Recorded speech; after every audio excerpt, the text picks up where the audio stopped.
शहरियों की भीख लुट गई। कराची वाले सोच समझकर भीख दें। भिखारियों के बैंक अकाउंट्स में लाखों रुपए डिपॉजिट होने का इंकशाफ। बैंक बैलेंस के अलावा भी भिखारियों की जायदादें। भिखारियों ने 10 लाख रुपए बैंक में जमा कराए। हैकर्स ने डेटा चोरी कर लिया। भिखारी के 10 लाख रुपए खातून के अकाउंट में ट्रांसफर किए। फकीर की सिंध हाई कोर्ट में दुहाइयां। अदालत ने निजी बैंक के मैनेजर की दरख्वास्त जमानत मंजूर कर ली। रिमार्क्स ये कि फ़कीर के अकाउंट को भी नहीं छोड़ा गया है। शहरियों की भीख जो है वो लुट चुकी है। कराची वाले सोच समझ कर भीख दें।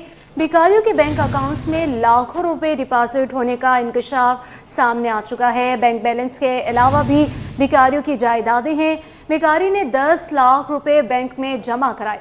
हैकर ने डाटा चोरी कर लिया। भिखारी के 10 लाख रुपए खातून के अकाउंट में ट्रांसफ़र किए। फकीर की सिंध हाई कोर्ट में दुहाइयां। अदालत ने निजी बैंक के मैनेजर की दरख्वास्त से जमानत मंजूर कर ली। रिमार्क्स ये कि फकीर के अकाउंट को भी नहीं छोड़ा गया है। भिखारी को भी लूट लिया गया है हैकर्स की जानिब से। शहरियों की भीख इस वक्त लुट चुकी है। कराची वाले सोच समझ कर भीख दें, क्योंकि भिखारियों के बैंक अकाउंट्स में लाखों रुपए डिपॉजिट होने का इंकशाफ सामने आया है। बैंक बैलेंस के अलावा भी भिखारियों की जायदादें मौजूद हैं। तफसीलात मुमताज़ जमाली से हासिल करेंगे। मुमताज़, इस समात के हवाले से बताइएगा। बिल्कुल देखें जी, ये आज हाई कोर्ट कराची में जैसे सलाउद्दीन पंवर की सरबराही में ये मामला सामने आया है, जहां पर भिखारी के अकाउंट में जो है वो पैसे ट्रांसफर हुए थे और इसी पैसों में जो है एक मुलजिम गिरफ्तार हुआ था बैंक मैनेजर। आज उसकी दरख्वास्त जमानत पर समाप्त हुई है।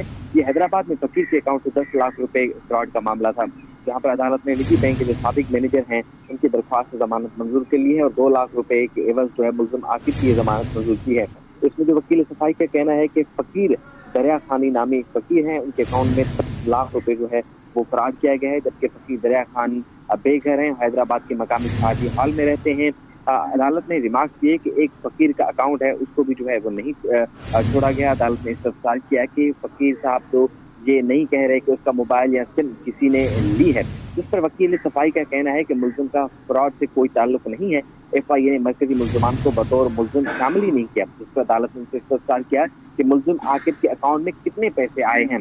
जिस पर जो बैंक के वकील हैं उनका कहना है कि मुलजिम के अकाउंट में पैसे नहीं आए। मुलजिम ने सारफ की मालूमात जो है वो फराहम की है। फ्रॉड में जीशान का मोबाइल नंबर इस्तेमाल किया गया और रकम जो है खातून मुलजिम आयशा के अकाउंट में मुंतकिल की गई थी, जिसमें डिप्टी अटॉर्नी जनरल ने अदालत को बताया कि FIA की तहकीकात अभी जारी है। तहकीकात की रोशनी में दीगर मुलजमान को भी शामिल किया जाएगा। दरख्वास्तदार के वकील का कहना था कि शिकायत कंदा के मुताबिक बैंक सारिफीन तफसीलात इंश्योरेंस कंपनी को फराहम करता है, जिस पर अदालत ने इस्तफसार किया कि बैंक से इंफॉर्मेशन लीक होना किस दफा के तहत आता है। इंफॉर्मेशन लीक करना फ्रॉड में जो है वो नहीं आता, लिहाजा अदालत ने इस मुलजिम की जो है दरख्वास्त जमानत मंजूर कर ली है। जी, मुलजिम की दरख्वास्त से ज़मानत मंजूर कर ली गई है। आप मुमताज़ हमारे साथ ही मौजूद रहेगा। इसी पर बात करने के लिए हमें ज्वाइन किया है समाजी कारकुन आबिद बेली ने, और साथ ही इसी पर बात करने के लिए हमें ज्वाइन किए वकील मुलजिम एडवोकेट राजा जवाद अली ने। सबसे पहले रुख करेंगे एडवोकेट का। सर, बहुत शुक्रिया आपके वक्त का। कहिएगा कि सबसे पहले ये बताइएगा कि सारा मामला आखिर है क्या? जी, मामला ऐसा है कि हैदराबाद के एशमिल बैंक के अंदर कोई अकाउंट था गुरुनगर ब्रांच के अंदर। उसके अंदर ये हुआ कि इंश्योरेंस कंपनी वाले स्टेट लाइफ की तरफ से बैंक ऑफिसर को मुकर्रर थे निशान नाम में। उन्होंने कहा कि जी मेरे पास एक कस्टमर है जिसका नाम दरिया खान है, उसकी मैं इंश्योरेंस पॉलिसी करना चाहता हूँ 1 लाख की। फिर उन्होंने वो बैंक में जो है वो प्रोसेस किया।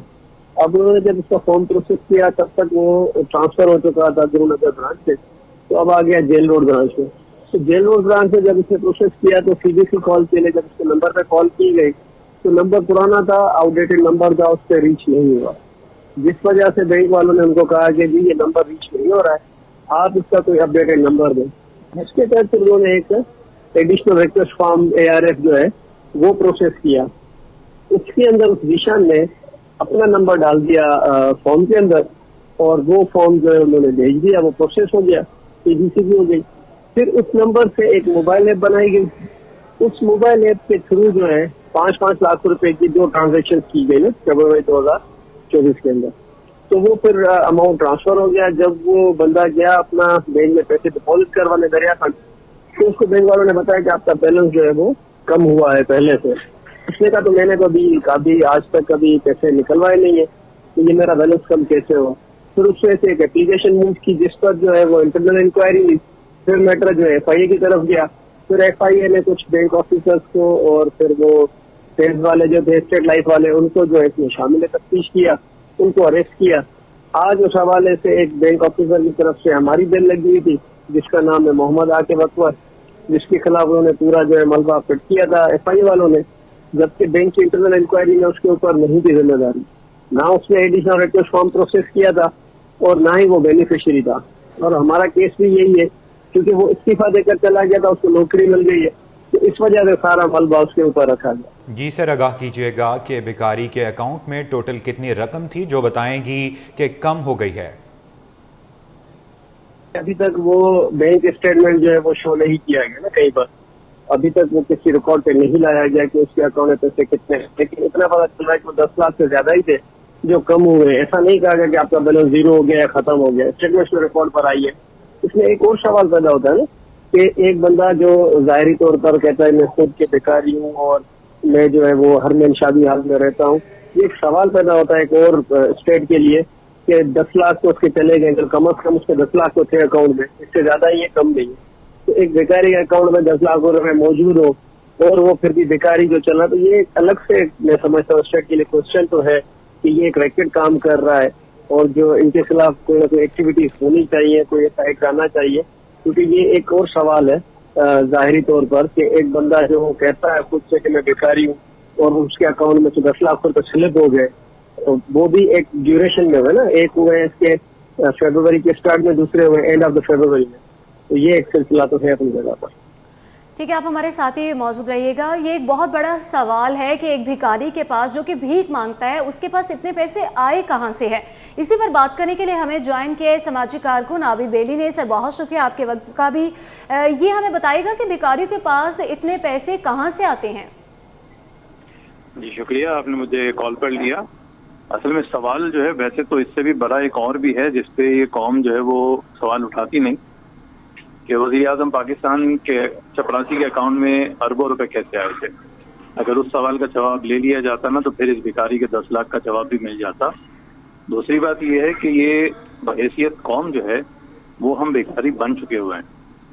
उसका रीज़न ये है कि आप भी एज अ कॉमन मैन, आपके पास भी मैसेज या कॉल आती होगी एवरेज हफ्ते में एक दफ़ा या महीने में एक दफ़ा कि मेरी बच्ची का कैंसर का ऑपरेशन करवाना है या मेरी बच्ची का जो है वो सिलेबस लेना है, कोर्स लेना है, इस तरह के आपको मैसेज और कॉल आते होंगे और उनकी कोई इन्वेस्टिगेशन नहीं होती हो। जब उनको ये कहा जाता है कि जी हम आपकी तमाम तफसीलात आप हमें दे दीजिए, तो अगर आप वाकई हुए इस काबिल के आपको वाकई ज़रूरत है तो हम ज़रूर हेल्प करेंगे, तो कोई डिटेल्स नहीं देता।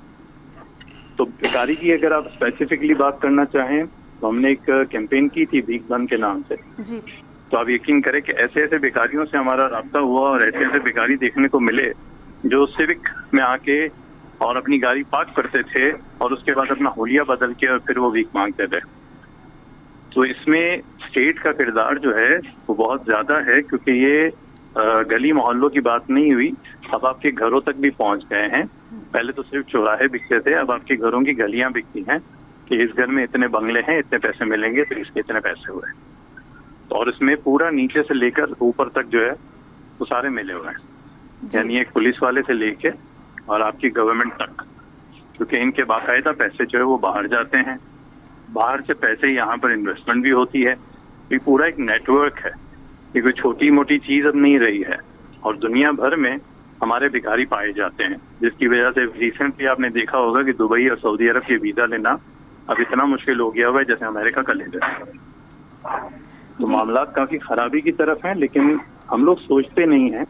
और मैं इस मौके से ये फायदा उठाना चाहूंगा कि बराए करम ये जो हातिम ताई की कब्र पे लात मारने का हमारा शौक है ना कि 5 रुपए 10 रुपए या 50 रुपए देते रहे गाड़ी में से, ये देना बंद कर दे। तो सर सवाल ये कि आप ये कहना चाह रहे हैं कि इन भिखारियों को पैसे देने ही नहीं चाहिए? बिल्कुल नहीं देने चाहिए। क्यों देते हैं भाई आप पैसे? वो इतना ही आपको शौक है तो घर में एक डब्बा रख लें, उस डब्बे में वो पैसे जमा करें, महीने के आखिर में किसी अच्छी फैमिली को, खास तौर पे आपके घर में जो काम करने वाले लोग हैं उन्हीं को दे दें। जी, फैमिली जो काम करने वाले लोग हैं या जो ज़रूरतमंद है उनको ये पैसे देने चाहिए, भिखारियों को ये पैसे नहीं देने चाहिए। बहुत शुक्रिया। सामाजिक कारकुन आबिद बेली हमारे साथ मौजूद थे और इसके साथ साथ ही वकील मुल्ज़िम एडवोकेट राजा जवाद अली भी हमारे साथ मौजूद थे। आपका भी बहुत शुक्रिया। कस्टम्स का NCP गाड़ियों और हैवी बाइक्स के खिलाफ बड़ा एक्शन। सदर और डिफेंस के वर्कशॉप और गोदामों में कार्रवाइयां करके 266 मिलियन रुपए की गाड़ियां बरामद कर ली गई। मज़ीद तफ़सीलात जानते हैं मुबशर हुसैन से। जी मुबशर।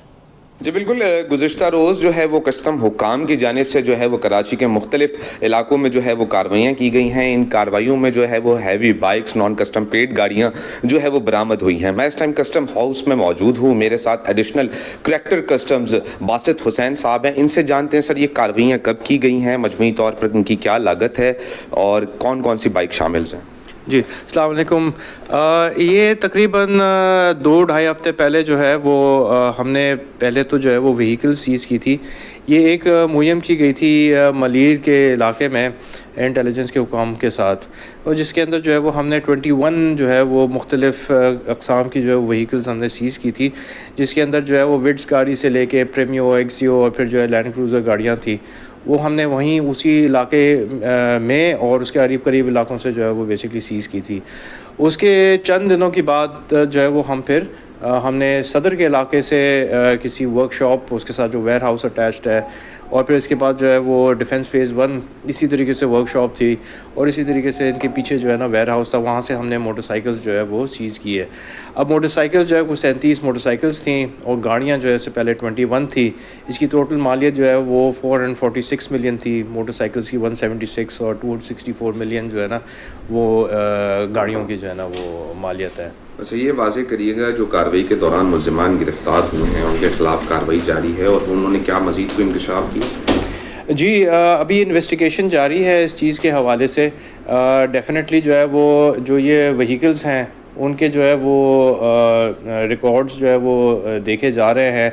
अगर कोई जो है वो अपने रिकॉर्ड्स ला रहा है इस गाड़ियों के हवाले से प्रूव करने के लिए कि ये एनसीबी गाड़ियाँ नहीं हैं, उसको एग्जामिन किया जा रहा है। अदरवाइज़ जो बाकी हैं वो केसेस हमने जो है वो बनाए हुए हैं उसके, और उसके साथ जो है वो जो मोटरसाइकिल्स हैं उसके ऊपर भी जो है वो हम कार्रवाई जो हमने की हुई है और ऑन गोइंग बेसिस पे इन्वेस्टिगेशन चल रहा है। जैसे कोई इन्वेस्टिगेशन जो है वो उसका रिजल्ट सामने आएगा तो डेफिनेटली जो है वो शेयर किया जाएगा। ये जो गाड़ियाँ बरामद की हैं ये कहाँ आपने जो है वो इसको रखा है?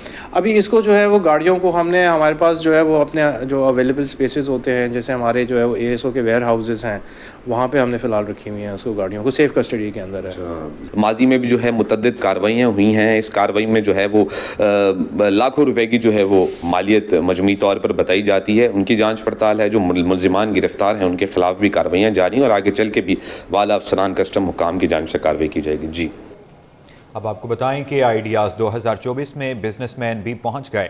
कराची चैम्बर की टीम ने भी आलमी दिफाई नुमाइश का दौरा किया। साबिक सदर कराची चैम्बर इफ्तिखार अहमद शेख ने कहा कि नुमाइश देखकर बड़ी खुशी हुई, पाकिस्तान का दिफा मजबूत से मजबूत हो रहा है। मज़ीद तफ़सीलात जानेंगे हमारे नुमाइंदे अशरफ खान से। आइडिया 2024 की नुमाइश का सिलसिला जारी है और यहाँ पे गैर मुल्की मंदूबीन भी आ रही हैं और कराची चैम्बर के साबिक जो टीम थी, नुमाइंदे थे, वो यहाँ पे मौजूद है। कराची चैम्बर के साबिक सदर भी इस वक्त हमारे साथ मौजूद हैं। कैसा देख रहे हैं आइडिया दिफाई नुमाइश में? पाकिस्तान अपनी जो सामान है वो भी उसके पेश कर रहा है और जो चीज़ें देखी हैं, 9 हॉल्स हैं, सब कुछ दिखा रहे हैं, सेमिनार भी हो रहा है। क्या मैसेज? बिस्मिल्लाहिर्रहमानिर्रहीम। जी एक माशाल्लाह बहुत ज़बरदस्त ये इन्होंने नुमाइश लगाई है और ये आइडियाज़ हर साल तरक्की कर रहा है, पाकिस्तान हर साल लगाता है और हम देखते हैं। लास्ट ईयर भी मैं आया था, इस साल भी मैंने देखा है काफ़ी प्रोडक्ट्स जो इन्होंने नई इंट्रोड्यूस की हैं और जो कि बड़ी इम्पोर्टेंट और बड़ी ही लोगों के लिए वो ज़रा उसके अंदर इंटरेस्ट देख रहा हूँ मैं। और काफ़ी लोग जो बाहर से भी लोग आए हुए हैं वो भी उस प्रोडक्ट्स के अंदर, जैसे ये हमारे पीछे ड्रोन्स लगाए हुए हैं, ये भी बड़े ज़बरदस्त किस्म के ड्रोन्स इस साल इन्होंने इंट्रोड्यूस किए हैं। बाहर कुछ मैंने देखा है कि आपने कुछ इन्होंने टैंक्स भी नए इंट्रोड्यूस किए हैं उसके अंदर। ये मैं समझता हूँ कि इस साल पाकिस्तान ने जो आइडियाज़ लगाया है इसके अंदर बहुत नई प्रोडक्ट्स को भी इंक्लूड किया है और इस साल मेरा ख्याल है कि पाकिस्तान जो है वो बहुत मेजर किस्म का इसके अंदर ऑर्डर्स लोग लेंगे और ये अच्छा, ये आइडियाज़ इस साल बहुत कामयाब जाएगा। जैसे कि यहाँ पे देखा है कराची चैम्बर साबिक सदर भी, नायब सदर भी यहाँ पे मौजूद हैं। क्या देख रहे हैं पूरे आइडियाज़ का जो दौरा किया यहाँ पे, जो नई नुमाइश आलमी दिफाई नुमाइश है, तो इसमें आप देख रहे हैं सब कुछ यहाँ पे गैर मुल्की मंदूबीन भी आए हैं, वो भी आके देख रहे हैं दिफाई सलाहियत को। आप क्या मैसेज? बिस्मिल्लाहिर्रहमानिर्रहीम। देखें, ये नुमाइश देख के बड़ी खुशी हो रही है कि पाकिस्तान जो है दिफाई टेक्नोलॉजी में जो है अब खुद कफील हो रहा है और एक्सपोर्ट भी कर रहा है। जैसे आपने देखा कि पाकिस्तान जो है GF-17 तैयारे बना रहा है और वह कुछ ममालिक उसने एक्सपोर्ट भी शुरू कर दिए। इसी तरह आप ये देखेंगे कि यहाँ ड्रोन तैयारे हैं और दूसरे साजो सामान हैं, दिफाई साजो सामान है जो नुमाइश में पेश किया गया है, और पाकिस्तान इसमें इसको एक्सपोर्ट करेगा तो पाकिस्तान की एक्सपोर्ट भी बढ़ेगी। जैसा कि आपने सुना एक पैगाम, और यहाँ पे साबिक नायब सदर भी रहे हैं कराची चैम्बर के, आप क्या देख रहे हैं? सब कुछ अब पाकिस्तान एक्सपोर्ट करने जा रहे हैं, बड़ी खुशी की बात है। JF-17 भी और दिफाई सामान भी हम एक्सपोर्ट करें, कीमती मुबादला भी ला रहे हैं। बिस्मिल्लाहिर्रहमानिर्रहीम। जैसे कि हमेशा से कहा जाता था कि जी पाकिस्तान का दिफा मजबूत है, अब हम ये नहीं कह सकते कि दिफा मजबूत है, बहुत ही ज़्यादा मजबूत है।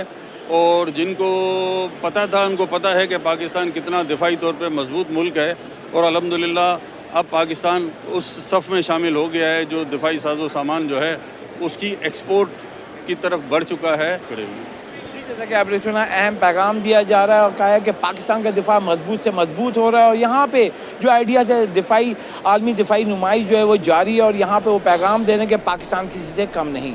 जी, आइडियाज़ नुमाइश में निजी कंपनी की जानिब से बनाई गई जदीद बख्तरबंद गाड़ियाँ भी पेश की गई हैं। हमारे नुमाइंदे मेराज अख्तर कंपनी के सीनियर नायब सदर के साथ मौजूद हैं, इनसे तफसीलात जानते हैं। जी मेराज। जी बिल्कुल, मैं इस वक्त आइडियाज़ 2024 नुमाइश में मौजूद हूँ, जहाँ पर मुख्तलिफ़ किस्म के स्टॉल सजे हुए हैं और दिफाई सामान जो है और जंगी सामान वो बहुत ज़्यादा में नज़र आ रहा है। मैं इस वक्त मौजूद हूँ एक ऐसे स्टॉल पर जहाँ जो है ऐसी एक APC तैयार की गई है जो कि बहुत ही लो बजट और लो कॉस्ट है, और सस्ती तरीन APC तैयार की गई है पाकिस्तान की जानिब से, और ख़ासतौर पर कराची जैसे शहर में ये तैयार हुई है ताकि ये जो दीगर फोर्सेस हैं उनको दी जा सके। तो इस वक्त डॉक्टर नदीम हमारे साथ मौजूद है इस हवाले से, जो कि मैनेजर हैं। उनसे हम पूछेंगे कि कौन सी कंपनी है और किस तरह से वर्किंग करती है और क्यों इस APC को इतना सस्ते तरीन बजट में और कैसे बनाया गया। अस्सलाम वालेकुम। डॉक्टर साहब बताइएगा कि ये कौन सी कंपनी है जो ये बना रही है और इसकी क्या खुसूसियात है? हमारी कंपनी SM ट्रेडर्स है, और हम लोगों ने मुल्की हालात देखते हुए, क्योंकि इस वक्त हमारी रिक्वायरमेंट बहुत ज़्यादा बनी हुई है APCs में, आर्मड गाड़ियों में, और स्पेशली लॉ इन्फोर्समेंट जितनी भी एजेंसीज़ हैं उनके लिए, तो उसमें हमने एक अपनी डेवलपमेंट की है ज़रब हैदर के नाम से, जो कि एक APC है, और ये B6 लेवल की प्रोटेक्शन है। और सबसे बड़ी चीज़ इसमें ये है कि लो कॉस्ट है, जो कि हमारी इस वक्त ज़रूरत है। जहाँ पे हम 4 गाड़ियाँ ले रहे हैं, 5 गाड़ियाँ ले रहे हैं, तो इसी बजट में हम 8 से 10 गाड़ियाँ ले सकते हैं इसी में। तो ये हमारा सबसे बड़ा प्लस पॉइंट है कि ये हम फोर्सेस को दे रहे हैं ताकि वो अपने जवानों की प्रोटेक्शन भरपूर तरीके से कर सकें। इसमें क्या क्या खुसूसियात है? ये लेवल B6 प्लस बनता है हमारा, जो कि AK-47 G3 की प्रोटेक्शन आपको देता है, और जो IDs वगैरह या माइंस वगैरह का जो ज़्यादा आजकल चल रहा है, तो उसमें अराउंड 5 kgs तक ही आपको प्रोटेक्शन देती है। ठीक है, तमाम तर खुसूसियात से आरास्ता है ये पाकिस्तानी APC यानी कि बख्तरबंद गाड़ी ज़रब हैदर जिसका नाम रखा गया है, और साथ साथ इसमें गैर मुल्की मंदूबीन जो हैं उन्होंने भी बहुत ज़्यादा इसमें दिलचस्पी ज़ाहिर की है इसकी ख़रीदारी में, और पाकिस्तान की जो फोर्सेस हैं वो भी इसकी ख़रीदारी में जो है वो उसके ख्वाहिशमंद भी हैं, और उन्होंने भी इसमें दिलचस्पी ज़ाहिर की है। जी, एक्सपो सेंटर में आलमी दिफाई नुमाइश जारी है। NRTC ने मुकम्मल तौर पर made in Pakistan Jangi report तैयार किया है। रिपोर्ट एक सरबराह डॉक्टर सरमद कुरैशी कहते हैं कि हमने मुकम्मल पाकिस्तानी ब्रांड का रिपोर्ट तैयार किया है और हमारे ड्रोन भी मेड इन पाकिस्तान हैं। आजीज जमानी से तफसीलात हासिल करेंगे, बताइएगा आजीज। जी देखिए, आइडियाज़ 2024 बड़े शान और शौकत है, और आज बड़ा मसरूफ़ दिन लग रहा है मुझे। हर स्टॉल पे मुझे रश नज़र आ रहा है। इस वक्त मैं NRTC के स्टॉल पर मौजूद हूँ। ये भी हमारा एक मुल्की अहम इदारा है। इस पे ख़ास तौर पे इसके निगाहों का मरकज़ जो है वो यहाँ रोबोट्स रखे हुए हैं, डिफरेंट दिफाई रोबोट्स, वो इस वक्त लोगों के निगाहों के मरकज़ हैं। बैनुल अक़वामी जो वफूद आ रहे हैं उनकी निगाहों के भी ये रोबोटिक जो हैं वो मरकज़ बने हुए हैं। डॉक्टर सरमद कुरैशी साहब मेरे साथ मौजूद हैं, उनके रोबोटिक हेड हैं। डॉक्टर साहब क्या कहेंगे? वैसे तो पूरी दुनिया में ज़ाहिर है कि रोबोट बन रहे होंगे, लेकिन इसमें NRTC के हवाले से क्या खासियत है? एक्चुअली जो हम लोग रोबोट्स बना रहे हैं NRTC में, वो totally indigenous made in Pakistan है। डिज़ाइन, डेवलपमेंट एंड डिप्लॉयमेंट हम लोग सब कुछ करके दे रहे हैं, ऑल इन हाउस। इसमें हम लोग सबसे पहले डिज़ाइनिंग पर आते हैं। इसमें हमारे पास 3 डिफरेंट मॉडल्स के साइजेज़ हैं। जिसमें स्मॉलर वन है जिसके ऊपर हम लोग यूज़ कर रही है हमारी आर्मी, हमारी law enforcement agencies for ID disruption, for bomb disposal. उसके बाद हमारे पास अदर रोबोट्स हैं जिसके ऊपर फायर फाइटिंग के लिए यूज़ हो रहे हैं। उसके बाद हमारे पास गन माउंटेड रोबोट्स हैं जिसके अंदर आर्टिफिशियल इंटेलिजेंस के एल्गोरिदम्स चल रहे हैं ताकि वो ऑटोमेटिकली भी किसी ह्यूमन को, व्हीकल को रिकग्नाइज़ करें और उसको न्यूट्रलाइज़ करें। और वही सेम कैपेबिलिटीज़ हमारे पास जो है एरियल प्लेटफॉर्म्स में भी अवेलेबल हैं जिनको हम लोग ड्रोन्स से नाम से जानते हैं। अच्छा, ड्रोन्स टेक्नोलॉजी की बाकायदा हर कोई आजकल ड्रोन टेक्नोलॉजी की बात कर रही है। अगर हम अपने ड्रोन टेक्नोलॉजी की बात करूं तो उसमें कोई ख़ास बात? अच्छा, जो ख़ास बात हमारी टेक्नोलॉजी में है कि सेकेंडली मैं दोबारा रिपीट करूंगा कि सेम जिस तरह हमारे पास रोबोट्स इंडिजिनसली मेड हैं और स्पेशल पर्पस बिल्ट हैं, उसी तरह हमारे पास हमारे ड्रोन्स भी indigenously and special purpose built हैं अपॉन द रिक्वायरमेंट्स। उसमें हमारे पास डिफरेंट ड्रोन्स हैं जो कि सर्विलेंस पर्पसेस के लिए यूज़ हो रहे हैं, आर्टिलरी फायर कंट्रोल सिस्टम्स के लिए यूज़ हो रहे हैं, उसके बाद आपके बॉम्ब डिस्पोजल के लिए यूज़ हो रहे हैं, उसके बाद आपके पास गन माउंटेड रोबोट्स हैं जिसके साथ आपके पास मोटर्स भी अटैच्ड हैं, मोटर्स भी ड्रॉप करेंगे, बॉम्ब्स भी ड्रॉप करेंगे, प्लस आपके पास गन्स लगी हुई हैं जिसके साथ आप उसको आपके जो दुश्मन है या जो आपका थ्रेट है उसको आप इजीली न्यूट्रलाइज कर सकते हैं। Thank you very much. ये थे डॉक्टर सदमत कुरैशी, एनआरटीसी के जो रोबोटिक डिपार्टमेंट है उनके ये हेड हैं। लेकिन खासी बात अच्छी ये हुई है कि हम ड्रोन टेक्नोलॉजी में made in Pakistan drone technology को आप देखें, या जो रोबोटिक है उन्होंने बताया वो भी पूरा का पूरा ये पाकिस्तानी ब्रांड है। और पाकिस्तान दिफाई साजो सामान में आजकल टेक्नोलॉजी का भी बड़े पैमाने पर इस्तेमाल कर रहा है, जिसकी ये जो एनआरटीसी का रोबोटिक सिस्टम है या जो ड्रोन है, और भी बहुत सारे स्थानों पे यही हमने टेक्नोलॉजी को देखा, लेकिन एनआरटीसी इसमें सब में पेश है। जी, आइडियाज़ 2024 में पाक फ़ज़ाइया का स्टॉल भी शहरियों की तवज्जो का मरकज़ बना हुआ है। एयर कमोडोर डॉक्टर सलमान कहते हैं कि दौर जदीद में आर्टिफिशियल इंटेलिजेंस इस्तेमाल कर रहे हैं। हमारे नुमाइंदा खुर्शीद रहमानी उनके साथ ही मौजूद है। मज़ीद तफ़सीलात खुर्शीद से लेंगे, बताइएगा।